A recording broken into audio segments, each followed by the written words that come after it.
kita bisa mendapatkan sumber kisah ini. Sekarang jasad sudah hadir berjumpa dengan jasad. Ulurkan tanganmu agar bisa aku cium langsung. Maka itu 12.000 orang menyaksikan tangan keluar dari kuburannya Rasulullah dicium oleh Imam Ahmad Ar-Rifai radhiyallahu anhu. Dalam beberapa kitab, di antaranya dalam kitab Asyaraful Muhattam fima mannallahu bihi ala waliyihi As-Sayyid Ahmad Ar-Rifai min takbili yadin Nabi SAW. Karya Syekh Al-Hafidh Jalaluddin As-Suyuti yang terkenal itu. Para periwayatnya juga disepakati kebaikannya. Bahkan orang yang mengingkari kisah ini bisa mendapatkan indikasi ini. Bismillahirrahmanirrahim. Waduh, banyak dong kita ini terindikasi di Pak Ustaz. To the point aja Ustaz. Benarkah kitab yang Ustaz sebut ini karya Al-Imam As-Suyuti? Tolong sebutkan satu kitab bibliografi klasik yang mencantumkan risalah ini sebagai karya As-Suyuti. Sebab kitab-kitab induk yang menjadi rujukan untuk karya As-Suyuti seperti kitab Husnul Muhadarah, Bughyatul Mu'ah, Kashfuz Zunun, Hidayatul Arifin, ya.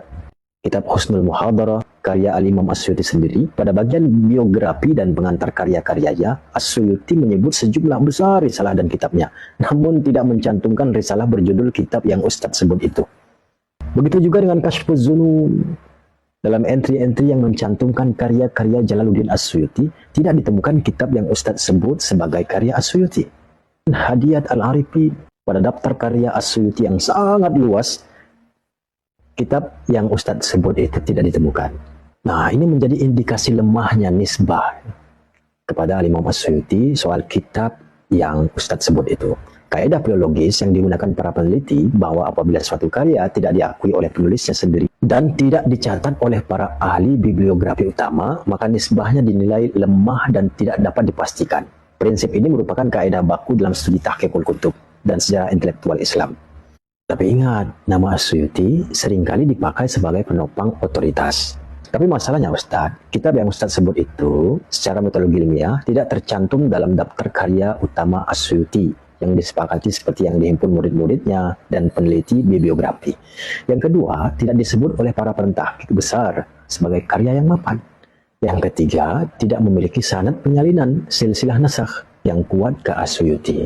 Dalam istilah ilmu turah, nisbatun ghairu muhaqqaqah, nisbat yang tidak terverifikasi. Yang Ustaz sebut ini manaqib murni rifaiyah, fokus pada karamah personal satu wali bernada apologetik tarekat. Sedangkan As-Suyuti Ustaz bukan penulis manaqib tarekat, tidak dikenal menulis kitab khusus mempromosikan satu wali, apalagi wali non gurunya sendiri.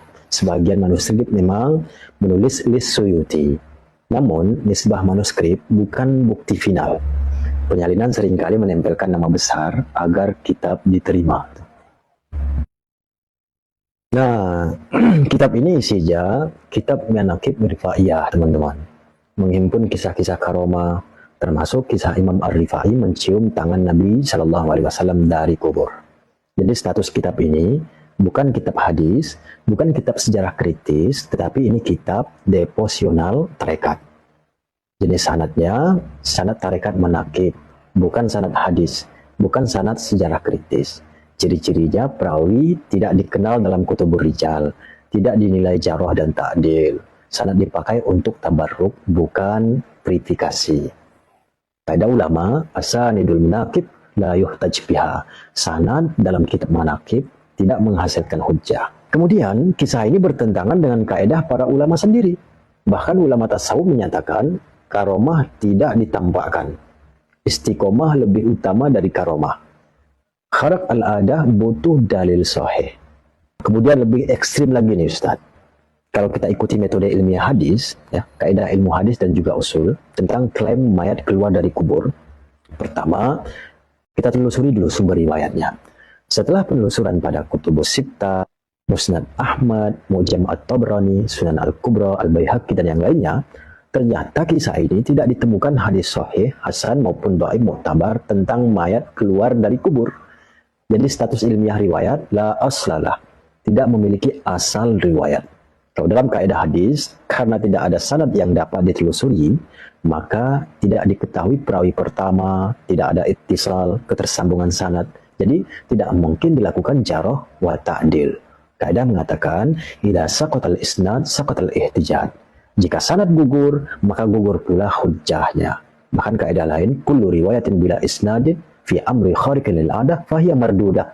Atau kaidah yang lebih ekstrim lagi Ustaz.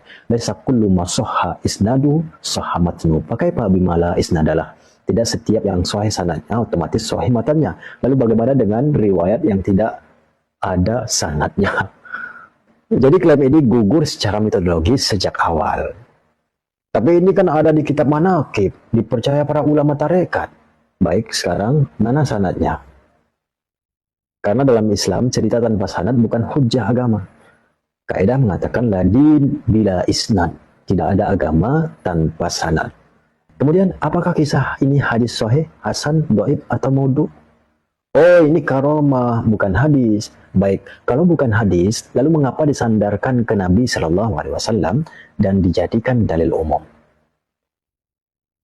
Nah, sekarang kita coba nakut matan, kritik matan. Walaupun sanad tidak ada, kritik muatan tetap sah dilakukan sebagai verifikasi rasional teologis. Ternyata kisah ini kontradiksi dengan Al-Quran. Allah berfirman, wa min waraihim barzakhun ila yaum yub'atsun. Quran surah Al-Mu'minun ayat 100. Di hadapan mereka ada barzah sampai hari dibangkitkan. Barzah adalah penghalang ontologis. Mayat tidak berinteraksi fisik dengan alam dunia. Kaidah mengungkapkan riwayat yang bertentangan dengan nas qat'i, maka riwayatnya tertolak. Kemudian yang kedua, kontradiksi dengan sunnah sahih. Hadis-hadis sahih menjelaskan mayat mendengar salam tanpa interaksi fisik. Nikmat dan azab kubur bersifat barzakhi, bukan jasmani duniawi. Tidak ada hadis sahih yang menyebut. Jadi klaim ini sas ganjil dan mungkar secara makna. Yang ketiga, kontradiksi dengan realitas pasti, al-his wa darurah.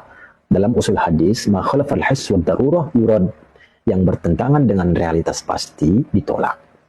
Secara biologis, rigor mortis, degradasi jaringan, tidak ada fungsi saraf sadar. Jadi, gerakan fisik sadar mustahil secara kausal. Nah, sekarang lalu bagaimana hukum menyebarkan cerita ini? Dari segi keilmuan hadisnya, Ustaz, jika disandarkan ke Nabi, ini berbahaya, bisa terjatuh kepada sabda beliau, man kazzaba alayya muta'ammidan. Yang kedua, jika dijadikan ajaran agama, ini bisa jatuh ke dalam bid'ah dalam narasi. Yang ketiga, jika sekadar cerita rakyat, ini tentu boleh. Terakhir, kami ingin bertanya jujur, Ustaz.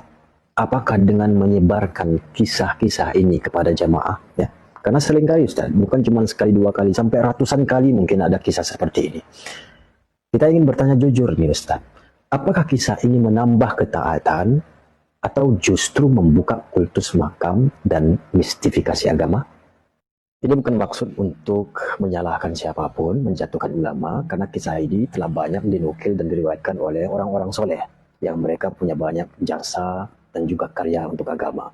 Kalau kita ini dibandingkan mereka, kita ini siapa gitu kan?